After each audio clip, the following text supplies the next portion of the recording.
Revista Cultura Espírita, fevereiro 2015. Artigo central: a terapêutica do lazer, Andréa Pontes. Pelos caminhos da educação, consciência, espiritismo e consequencialismo, Nádia do Couto Vale. Espiritismo e ciência, neurociência do prazer à luz do espiritismo, Vanessa Anceloni. Entrevista de fevereiro, o repouso segundo a doutrina espírita, Henrique Fernandes. Crônicas de família, Ana Guimarães, alegria, alegria.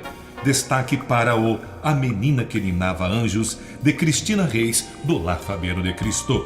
No Encontro com Jesus, Lazer e Alegria de Viver, Yasmin Madeira. No Acervo do ICEB, Fundamentos do Espiritismo, Deolindo Amorim. Saulo Vanderlei traduz o artigo central para o Esperanto. Dora Encontre, A Costura da Vida. Revista Cultura Espírita.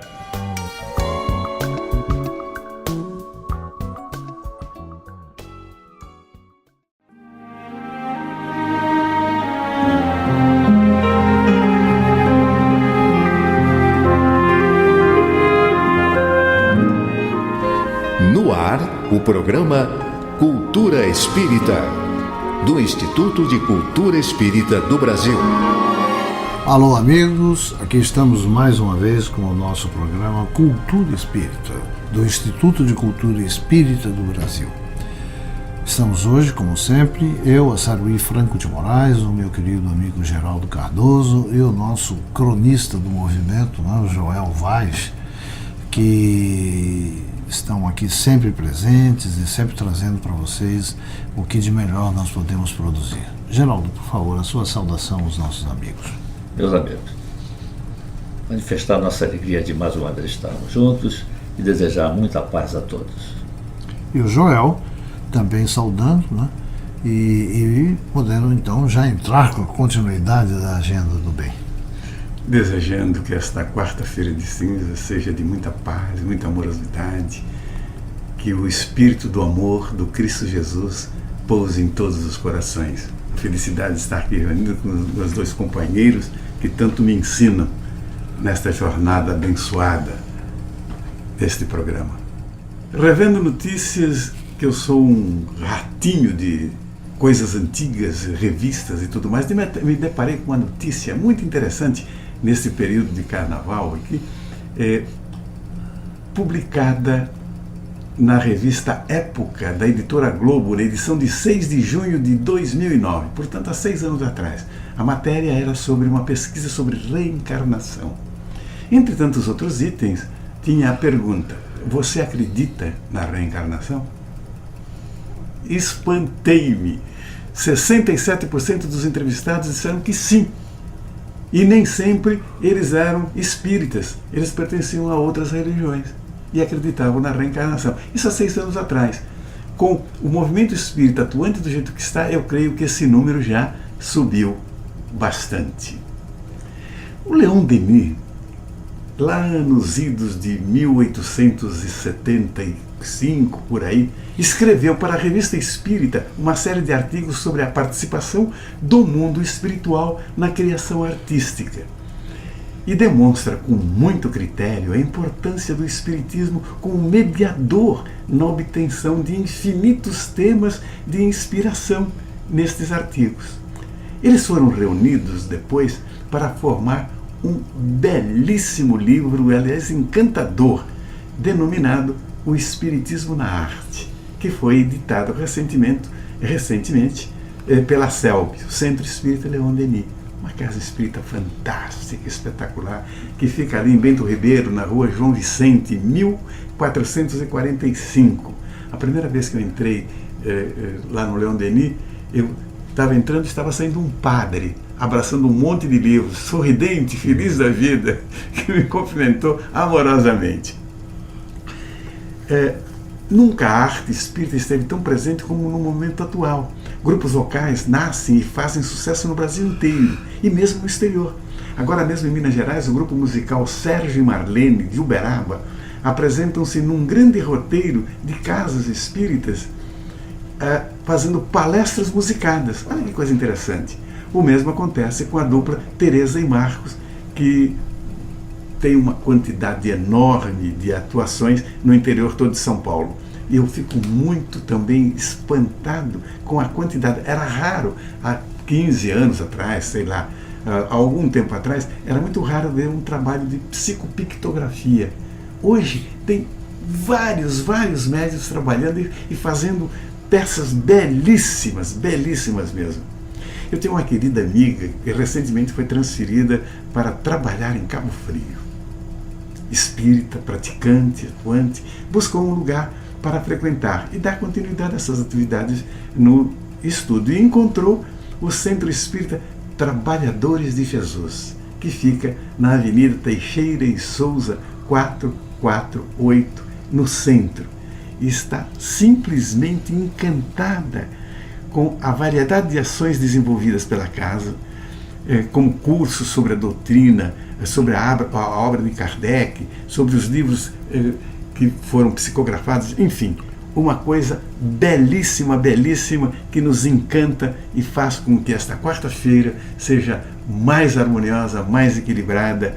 E não se esqueçam, luz, paz no coração, com Jesus sempre. Que assim seja. Então, Geraldo, como é que nós estamos aí com o nosso sistema de perguntas? Temos perguntas enviadas pela nossa ouvinte Cecília Marques, do Rio de Janeiro. Ela pergunta: outro dia, ouvi um expositor dizer que Deus, em sua sabedoria, muitas vezes nos envia o que precisamos e não o que desejamos. Pode explicar melhor essa frase? Olha, esse tema, ele exige a mais profunda reflexão de nossa parte, considerando que mexe diretamente com alguns sentimentos que precisam ser combatidos dentro de nós. A vaidade e o egoísmo, por exemplo. Diante da expectativa de um novo emprego, de uma doença na família ou própria, de dificuldades financeiras, as pessoas são levadas a uma contrita prece e de tal maneira se concentram nisso que se envolvem em uma sensação de que serão atendidas, e isso acaba se transformando em uma certeza. Essa certeza não é uma boa coisa na medida em que se fecha os olhos para a realidade. Será que o atendimento a uma rogativa não vai ferir questões que estão programadas para o processo de reajuste diante da lei de causa e efeito? Eu posso pedir ardorosamente para que meu amigo fique bom de um câncer. Mas será que a cura da doença não vai interferir nos propósitos de melhoria espiritual dele? Nós sabemos tão pouco de tudo. A nossa visão é muito pequena, minúscula, diante das realidades da lei de Deus. Quando nos recusamos a aceitar um fato contrário àquele que esperamos, estamos nos rebelando contra Deus, e isso só cabe nos estreitos limites de nossa ignorância e insensatez. Então, veja bem, é importante termos a fé, a esperança. Mas quando isso se transforma em certezas, isso significa que nós não vamos admitir que não seja o resultado aquele que esperamos. Então é preciso muito cuidado nisso. O homem, ele desde sempre estabeleceu algumas regras de convivência com o divino que só refletem a sua miopia espiritual. Os primitivos, eles já realizavam sacrifícios humanos na expectativa de que, ao ofertarem vidas, iriam agradar à divindade. Na medida em que o tempo passou, os sacrifícios humanos desapareceram e, em seu lugar, surgiu em algumas confissões religiosas a figura da promessa, ou seja, a pessoa faz um pedido a Deus e, se for atendida, então cumprirá uma tarefa que represente algum sacrifício, geralmente chulo. Na essência, isso significa que, se Deus não atender, também não receberá o sacrifício. Isso é racional? Transforma-se Deus em um ente a nosso serviço, sujeito ao nosso desdém se não nos atender. E pior, além de não atender, ainda gera descrença. a nossa postura diante de Deus ela deve ser de absoluta compreensão das suas decisões. Ele é o nosso Pai que tudo sabe e sempre inclui uma mensagem naquilo que recebemos, mesmo que não a entendamos. É por isso que a resposta divina é plena de sabedoria e nos orienta no que precisamos, porque isso é que tem valor para a nossa vida de aprendizes. Quando o que precisamos e o que queremos coincidem, então será melhor, não é? Então, Geraldo, parece que temos mais uma questão aí. Por favor, qual é? A nossa irmã Cecília Marques continua ainda. Estou lendo um livro onde o autor faz menção a Tiago, dizendo que ele defende a assertiva de que a caridade sem obras é vazia, e nesse caso, ele contraria Paulo. O que o Espiritismo atesta sobre isso? Olha, essa questão gera, até hoje, polêmicas entre os estudiosos das Escrituras. Allan Kardec nos ensina que fora da caridade não há salvação. E é ponto pacífico de que a caridade é a essência do amor. Logo, são dois valores que caminham juntos. Paulo, o grande divulgador do cristianismo, ele tinha por objetivo ensinar sobre Jesus os valores da doutrina cristã. O seu foco era Jesus, e para ele dirigia suas principais orientações através das epístolas. Era muito importante que os gentios, quase todos politeístas, aceitassem a ideia monoteísta trazida pelo mensageiro de Jesus. Tudo o mais seria derivado dessa ideia central. Então, para tanto, ele valorizou o sentido da fé, estabelecendo que, fundamentalmente, quem tivesse fé irrestrita em Deus estaria salvo. Dessa premissa, tudo mais seria consequência. E daí veio a tese teológica da justificação pela fé, ou seja, quem tivesse fé seria salvo. Agora, já Tiago orientou os seus escritos para os judeus, que eram monoteístas, mas precisavam conhecer os valores legados por Jesus. A consciência de valor e trabalho entre os judeus era forte e, portanto, Tiago podia avançar um pouco mais na questão salvacionista, que era importante para eles. Daí ter explicado no capítulo 2, versículos 14 a 26 dos seus escritos, que a fé é importante, mas sem as obras, isto é, a aplicação prática do que se aprendesse, ela seria vazia. Na verdade, Tiago não contraria Paulo, ele o complementa.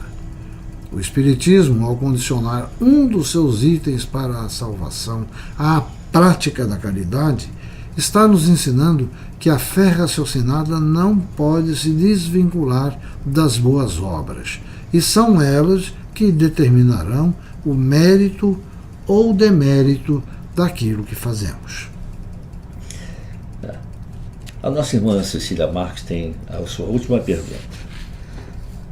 Ainda sobre Paulo de Tarso, não causa espanto o fato dele ser um grande perseguidor de cristãos e, de repente, tornar-se um dos mais dedicados divulgadores da obra cristã? Paulo teria sido, então, um recurso lendário do cristianismo? Olha, minha amiga, eu não acredito não. Embora saibamos que ao longo da história do cristianismo alguns fatos ficaram estabelecidos ao sabor das lendas, a presença e a obra de Paulo são tão marcantes que tal hipótese deve ser descartada, pelo conteúdo de que ela se reveste, não é? Paulo foi um líder inconteste e suas epístolas estão plenas de profundas lições e exemplos que são básicos para a evolução e estudo do cristianismo. O espírita sabe que nada é produto do acaso e, portanto, sabe também que, pelo mecanismo da reencarnação, o espírito vai acumulando suas experiências e aprimorando sua estrutura de valores até que, pelo valor adquirido, é solicitado a cumprir importantes missões no meio daqueles que ainda caminham pelas sendas dos tropeços. A forma como esse trabalho missionário se processa, ela está ligada aos projetos da alta espiritualidade, e só os que estão preparados são convidados para exercê-la. Paulo seguindo a pauta dos mentores espirituais, encarnou em uma família judia que podia proporcionar estudo. E assim ele ficou conhecendo a fundo 2000 anos do progresso religioso dos judeus, tornando-se um doutor na lei de Israel. O fato de ser um perseguidor de cristãos foi uma circunstância que emoldurou sua biografia e mostrou que em se querendo, em se crendo e principalmente em se praticando, realizando obras, as posições rígidas não podem ser eternas e podem ser revistas diante de valores maiores. A missão de Paulo não era perseguir os cristãos, e, na verdade, as coisas não se processaram assim de repente como você pensa. A preparação foi longa, tanto antes como depois das areias de Damasco. Esse processo das escolhas de Paulo está muito bem relatado nos livros Paulo, um Homem em Cristo, do professor Rui Kremer, e Paulo e Estevão, pelo Espírito Emmanuel, psicografado por Francisco Cândido Xavier. Tanto um quanto o outro são importantes marcos no conhecimento da história e das tendências de Paulo.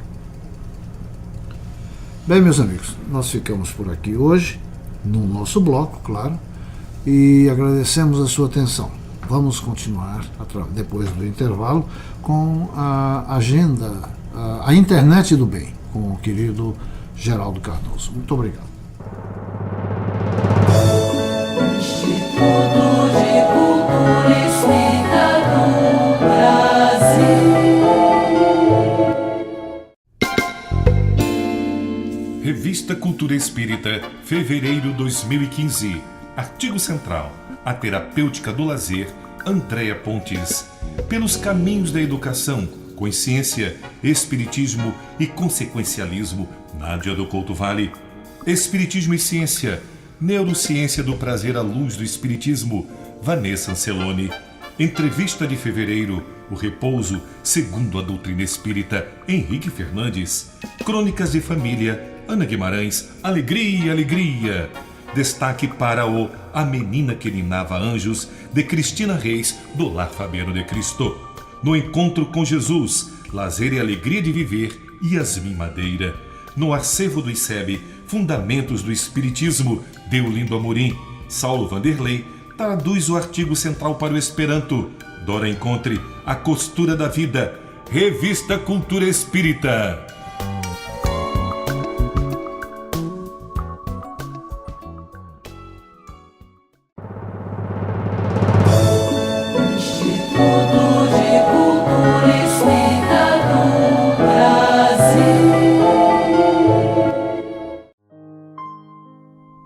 Meus amigos, o colar de turquesas azuis é o título da mensagem que a Internet do Bem reservou para hoje. Desconhecemos a autoria, mas parabenizamos o autor pela feliz inspiração. Vejamos a bela mensagem que ele nos oferece.